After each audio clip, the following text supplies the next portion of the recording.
नमस्कार, मैं आपका दोस्त राज सर आपके अपने चैनल इंटर वाला बीपीएससी गुरु स्वागत है। उम्मीद करते हैं आप सभी लोग स्वस्थ होंगे, मस्त होंगे और भगवान की कृपा ऐसी ही आप लोगों की बना रहे। विभाग द्वारा ससमय पर आदेशित नियमों, आदेशों व पत्रों का समेकन जो विद्यालय संचालन के मूलभूत बिंदु है। कहने का मतलब है दोस्तों कि आज हम वो चीज़ बताने जा रहे हैं जो शिक्षकों के लिए विद्यालय से जितने भी संबंधित कार्यवाही है वो सारे चीज़ जो है ना आपको समझने बहुत ही ज़रूरत है। ठीक है, तो चलिए हम उस शिक्षक संबंधी बिंदु पर भी बात करते हैं और हम ऐसे ऐसे नियम को देखेंगे जो शायद आपको इस चीज़ से आपको अवगत कराएगा और ये जानकारी आपके लिए आवश्यक ही नहीं अनिवार्य है। इतना ध्यान रखिएगा। अगर आप मेरे चैनल पे नए हैं तो कृपया चैनल को ज़रूर सब्सक्राइब कर दीजिएगा दोस्त, क्योंकि मैं आपको कुछ ऐसे ऐसे चीज़ दिखाना की कोशिश करता हूँ, ऐसे ऐसे चीज़ दिखाने की कोशिश करता हूँ जिससे आपको ज्ञान और इससे आप ज़रूर ही जानकारी प्राप्त करते हैं। चलिए हम बात करते हैं कुछ चीज़ों से हटकर स्थानांतरण, म्यूचुअल ट्रांसफ़र, इस चीज़ों से हटकर कुछ आज नए चीज़ों पे बात करते हैं जो आपको समझना बहुत ज़रूरी है। ये चीज़ क्या है, देख सकते हैं शिक्षक संबंधी जो बिंदु है, सभी शिक्षक शिक्षिकाओं को समय पर विद्यालय पहुंचना जरूरी है। ई शिक्षा कोष पर उपस्थिति दर्ज करना, छद्म उपस्थिति या फोटो से उपस्थिति दर्ज करने पर शिक्षक शिक्षिका के साथ साथ प्रधानाध्यापक भी दोषी माने जाएंगे। तो मेरे प्यारे शिक्षकगण, अगर आप ऐसे काम करते हैं तो बंद कर दीजिएगा। आप जब भी अटेंडेंस बनाइएगा, ऑनलाइन अटेंडेंस बनाइएगा तो सेल्फी लेकर बनाइएगा, सामने लेकर बनाइएगा, एक फ़ोटो से नहीं बना दीजिएगा। ठीक है, बिना अवकाश स्वीकृत कराए यानी बिना अवकाश को आप स्वीकृत कराए विद्यालय से अनुपस्थित नहीं होंगे।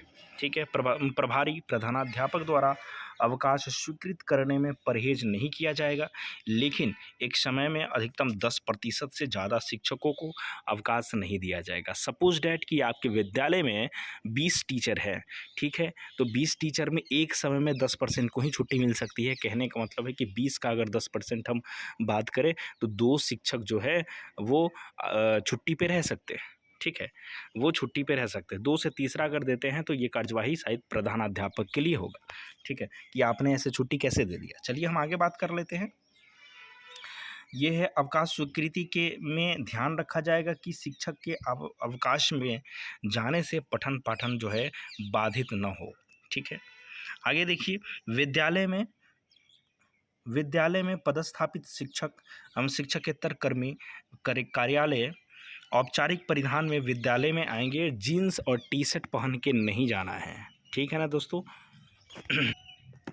आगे देखिए कि जिस पर संबंधित प्रखंड शिक्षा पदाधिकारी समस्या का समाधान करेंगे, यदि आवश्यकता हो तो उसको जिला कार्यालय में अग्रेसित करेंगे, जिसका समाधान जिला कार्यालय से किया जाएगा। प्रत्येक माह के 25 तारीख तक विद्यालय में पदस्थापित शिक्षक शिक्षिकाओं कर्मियों आधार ऑपरेटर सहित सभी का उपस्थिति विवरणी संबंधी कार्यालयों को उपलब्ध करा दिया जाएगा ताकि ससमय वेतन भुगतान किया जा सके।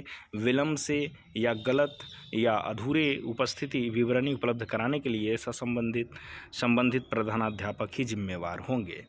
विद्यालय एवं परिसर की व्यवस्था की हम बात करते हैं, उसके कंपाउंड की बात करते हैं। क्या है, तो यहाँ देख सकते हैं कि विद्यालय अवधि में किसी भी वर्ग कक्ष या भवन में ताला बंद नहीं रखा जाए। ठीक है, यानी सभी क्लासरूम जो है वो खुले रहने चाहिए।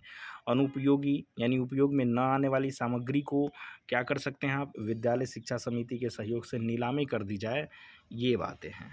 ठीक है, कक्ष व्यवस्थित सुसज्जित हो एवं इसमें सभी शिक्षकों का प्रोफाइल फ्लैक्स पर प्रदर्शित किया जाए। ठीक है, विद्यालय में अनावश्यक पाठ्य पुस्तकें नहीं होनी चाहिए। जिन बच्चों के पास पुस्तक नहीं है उन्हें उपलब्ध करा दिया जाए। अवशेष या अधिक पुस्तक अपने प्रखंड संसाधन केंद्र यानी बीआरसी को उपलब्ध करा दिया जाए। ठीक है, स्वास्थ्य विभाग द्वारा उपलब्ध कराई गई विभिन्न दवा यानी आयरन की गोली, अल्बेंडाजोल आदि को निर्धारित समय पर एक्सपायरी डेट देखकर ही बच्चों को दवा दी जाए। आवश्यकता से अधिक का भंडारण विद्यालय में नहीं किया जाना चाहिए।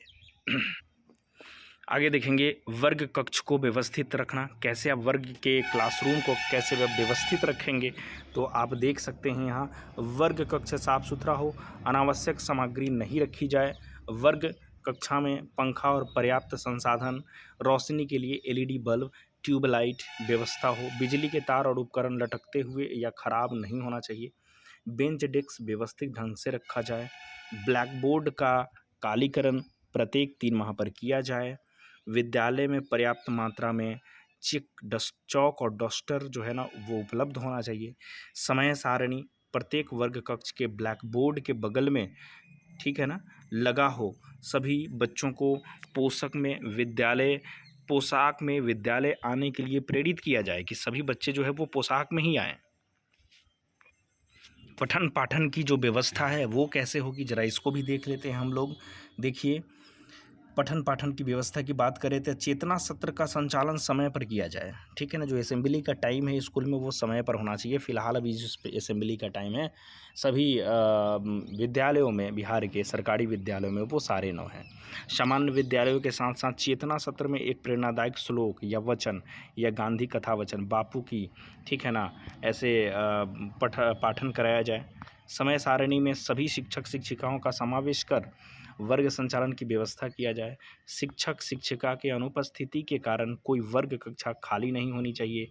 वैकल्पिक व्यवस्था के तहत दूसरे शिक्षक उस वर्ग कक्ष में पठन पाठन करेंगे। कोई सा भी शिक्षक या शिक्षिका वर्ग में पढ़ाने से मना नहीं कर सकता है। जो उनको रूटीन में मिला है वो पढ़ाना है, जो उनके विषय से अनुकूलन है, यानी उनके विषय से संबंधित होनी चाहिए। अगर मान लीजिए कोई टीचर मैथ का है तो वो मैथ के अलावा दूसरा चीज़ थोड़ी पढ़ा पाएंगे। लेकिन हाँ, अगर 1 से लेकर 8 क्लास तक की बात है, ठीक है, तो 6 to 8 वाले टीचर जो है वो 1 to 5 के सभी सब्जेक्ट को पढ़ा ही सकते हैं। समय सारणी के अनुसार निर्धारित समय में पाठ्यक्रम में पूरा किया जाए। सभी शिक्षक शिक्षिकाओं के द्वारा पाठ्य टीका लिखा जाए। पाठ्य टीका के अनुसार वर्ग संचालन करने के लिए प्रत्येक शनिवार को प्रत्येक शिक्षक शिक्षिकाओं के द्वारा पाठ्य टीका जो है वो पूरा कर लिया जाना चाहिए।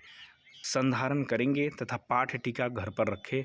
यह बहाना मानने योग्य नहीं होगा। निरीक्षी पदाधिकारी द्वारा मांगे जाने पर पाठ्य टीका दिखाना आवश्यक है, ठीक है। पाठ्य टीका आपको दिखाना है, जो आप क्या पढ़ाए क्लास में, क्या नहीं पढ़ाए, कौन सा टॉपिक पढ़ाए, कौन सा चैप्टर पढ़ाए, ये पाठ्य टीका आप लोगों को बना के रखना है, ठीक है। आगे देखिएगा, प्रथम घंटी में वर्ग शिक्षक शिक्षिका द्वारा बच्चों की उपस्थिति, यानी जो क्लास टीचर बोले जाते हैं, जो प्रथम घंटी जिस क्लास में आप लेते हैं, आप उस क्लास के क्लास टीचर हैं, तो ये आपकी जिम्मेवारी बनती है कि उसकी उपस्थिति को चेक करें, अचूक रूप से बना लिए जाए। प्रधानाध्यापक द्वारा उसी वर्ग का उपस्थिति दर्ज किया जाए जिस वर्ग के वर्ग शिक्षक होंगे, ठीक है। साप्ताहिक एवं मासिक परीक्षा का आयोजन किया जाए एवं उसकी उत्तर पुस्तिकाएं शिक्षक शिक्षिकाओं द्वारा लाल रंग की स्याही से अवश्य जांची जाए, ठीक है। जांचने वाले शिक्षक शिक्षिका का अपना हस्ताक्षर के साथ पूरा नाम लिखेंगे, यानी उनको जांचने के समय अपना साइन भी जरूरी है। कीट संबंधी प्रतिदिन संबंधी वर्ग शिक्षक शिक्षिका द्वारा FLN कीट एवं LEP कीट का प्रयोग किया जाए। दोनों कीट किसी भी परिस्थिति में बक्से में बंद नहीं होने चाहिए। यदि ऐसा पाया जाता है तो संबंधित प्रधानाध्यापक के साथ साथ शिक्षक शिक्षिका भी दोषी होंगे। विद्यालय में अध्ययनरत बच्चों में वर्ग सापेक्षा शिक्षा एवं गुणवत्ता उपलब्ध कराने की जिम्मेदारी वर्ग शिक्षक शिक्षिका के साथ साथ प्रधानाध्यापक की भी होगी, ठीक है। ICT लैब का उपयोग बच्चों द्वारा नियमित रूप से किया जाना है।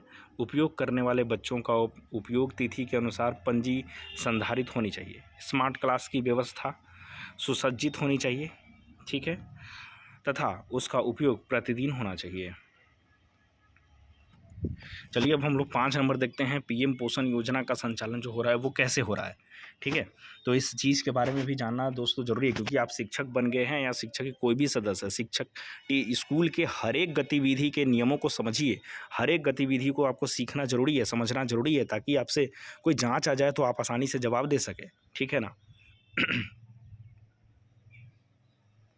देखिए, PM पोषण योजना संचालित विद्यालयों में मेनू का प्रदर्शन दीवार पर अवश्य किया जाए। भोजन बनाने से पहले रसोई घर भंडार गृह के साथ साथ रसोइयों को भी निजी स्वच्छता पर ध्यान देना है। खाद्य सामग्रियों को धोकर ही उपयोग में लाया जाए और उसको ढककर रखा जाए। PM पोषण योजना के सामग्रियों को एयर टाइट डिब्बे में ही रखा जाए। तेल मसाला नमक ये सब डिब्बे में रखे जाए। PM पोषण योजना के कचरे का निपटान उचित तरीके से किया जाए, ठीक है ना। भोजन परोसने के पहले उसको चखने के उपरांत चखना रजिस्टर में दर्ज करने के उपरांत ही आपको जान लेते हैं, क्योंकि हम लोग अनभिज्ञ रहते हैं, हम लोग जान नहीं पाते हैं उस चीज़ के बारे में, तो हमें जो बताया जाता है उसी को हम लोग सही मान लेते हैं। और दरअसल बात ये है कि हमको वही चीज़ जानना है जो सही में ऑथराइज्ड है। ठीक है। अभिलेख की व्यवस्था के बारे में आप देखिएगा क्या कहा जा रहा है कि प्रधानाध्यापक टेबल पर अनावश्यक अभिलेख जैसे पंजी एवं किताबें नहीं रखी जाए। विद्यालय शिक्षा समिति की बैठक प्रतिमाह कराई जाए। विद्यालय प्रबंधन समिति का बैठक प्रति 3 माह पर एक बार अवश्य कराई जाए तथा उसकी कार्यावली विविध ढंग से संधारित की जाए। अभिभावक बैठक प्रत्येक माह, यानी टीचर्स मीटिंग जो होते हैं, टीचर पेरेंट मीटिंग प्रत्येक माह के प्रथम व अंतिम सप्ताह के निश्चित रूप से की जाए एवं उसकी कार्यावली विविध ढंग से संचालित किया जाए। ठीक है। जीवीएस खाता, विपत्र, अभिश्रव, लेजर, भंडार पंजी, पीपीए, निर्गत पंजी, ड्राइंग लिमिटेड, प्राप्ति पंजी का साधारण अचूक रूप से किया जाए। विद्यालय के खाते का पासबुक को प्रतिमाह अपडेट कराया जाए। कैशबुक का लेखन प्रतिमाह किया जाए। विद्यालय अवधि में विद्यालय से संबंधित अभिलेख विद्यालय में उपलब्ध रहेंगे। विद्यालय में किए गए सभी प्रकार के व्यय यानी खर्च का लेखा जोखा रखने की जिम्मेदारी संबंधित विद्यालय प्रधान एवं लिपिक की होगी। निरीक्षण पदाधिकारी द्वारा निरीक्षण के दौरान अभिलेख मांगने पर उसे उपलब्ध कराना प्रधानाध्यापक की जिम्मेवारी होगी। एवं पेयजल की क्या व्यवस्था रहेगी आपके स्कूल में और कैसी होनी चाहिए, उसके बारे में भी हम लोग बात करेंगे। विभाग द्वारा चयनित एजेंसी से शौचालय एवं विद्यालय परिसर की साफ सफाई अचूक रूप से कराई जाए। शौचालय उपयोग के लिए कर्मियों के साथ साथ सफाई के सामग्रियों का पूर्ति संबंधित एजेंसी के द्वारा किया जाता है। विद्यालय प्रधान के द्वारा सत्यापन के उपरांत ही एजेंसी का भुगतान किया जाए, अर्थात जितने शौचालय की सफाई हुई है उसी के अनुसार सत्यापन किया जाए। किसी भी परिस्थिति में विद्यालय अवधि में शौचालय में ताला बंद नहीं होनी चाहिए। शौचालय उपयोग योग्य होना चाहिए, इसका दृढ़ता से अनुपालन किया जाए। पेयजल की व्यवस्था अच्छी होनी चाहिए। चापाकल और समरसिबल पंप चालू हालत में होना चाहिए। चिन्हित माध्यमिक विद्यालयों में अधिष्ठापित वेडिंग यानी मशीन, सैनिटरी पैड की उपलब्धता एवं इंसिनरेटर का प्रयोग बालिकाओं द्वारा होना चाहिए। है कि अब जो एमडीएम है, मिड डे मील का जो सिस्टम है वो प्रधानाध्यापक से हटा लिया गया है। वो उन्हीं को मिलेगा उस स्कूल में जो वरीय शिक्षक होंगे, यानी उनके जो प्रभारी होंगे उनको मिल सकता है, या प्रभारी भी ना हो तो जो सीनियर टीचर है पहले से उनको ये मिड डे मील की जिम्मेवारी मिलेगी। ठीक है। तो ये आपके लिए अच्छी बात है। और ये स्कूल में लगाए जाने वाले नियम और अधिकृत ये सारे चीज़ को मैंने आपको बताया और उम्मीद करते हैं आप सबको समझ में आया होगा। ऐसे ही आगे अपडेट बने रहने के लिए मेरे साथ ज़रूर जुड़े रहिएगा, क्योंकि हम आपके लिए बहुत ही ज़रूरी बातें को लेकर आते हैं जो आपको सीखना, समझना और समाज के लिए आपको बहुत ही ज़्यादा गुणकारी होता है। तब तक के लिए बहुत बहुत धन्यवाद।